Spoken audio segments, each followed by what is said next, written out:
Ma France 2022, je la souhaite heureuse et solidaire.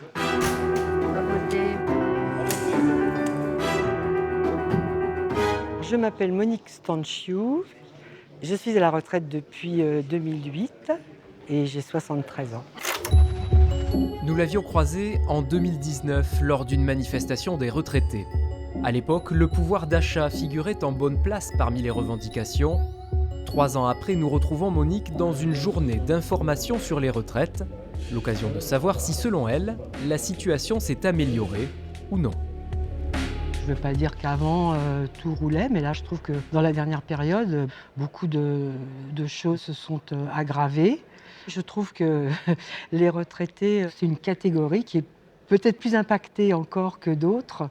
Alors que l'inflation ne cesse d'augmenter, les retraités subissent de plein fouet la perte de pouvoir d'achat. Pour Monique Stanchiou, il est urgent de réindexer les retraites sur les salaires. Les retraites ont été déconnectées de l'augmentation des salaires au sens général. Donc déjà, là, il y a un très gros manque à gagner. Et ce qu'il faudrait aussi, c'est qu'il n'y ait pas de retraite en dessous d'un seuil, alors qu'il faut fixer, bien sûr, mais les femmes sont particulièrement touchées. Le temps partiel, le nombre d'annuités qui manquent. Autre point noir, l'appauvrissement de l'offre médicale publique, difficile à accepter surtout à un âge où les besoins dans ce domaine augmentent. Moi, j'habite à quelques dizaines de kilomètres de Bergerac. Presque tout le monde est obligé d'aller se faire soigner à Bordeaux. Alors qu'il y a un hôpital à Bergerac qui est en train petit à petit de se faire grappiller par une clinique privée à côté, qui du coup fonctionne.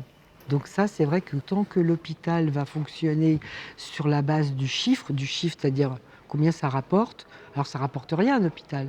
Ça ne peut rien rapporter un hôpital. L'éloignement des territoires, le grand mal des services publics. Souvent, une alternative numérique est proposée, mais les retraités ont bien du mal à composer avec. J'ai rencontré une amie il n'y a pas longtemps qui a perdu son portefeuille.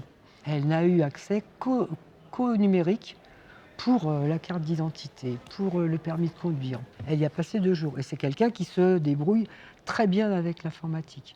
Mais c'est absolument pas le cas partout. Ça demande à décrypter ce fonctionnement du numérique. Je pense qu'il faut pouvoir le faire, continuer en tout cas à le faire par des moyens directs.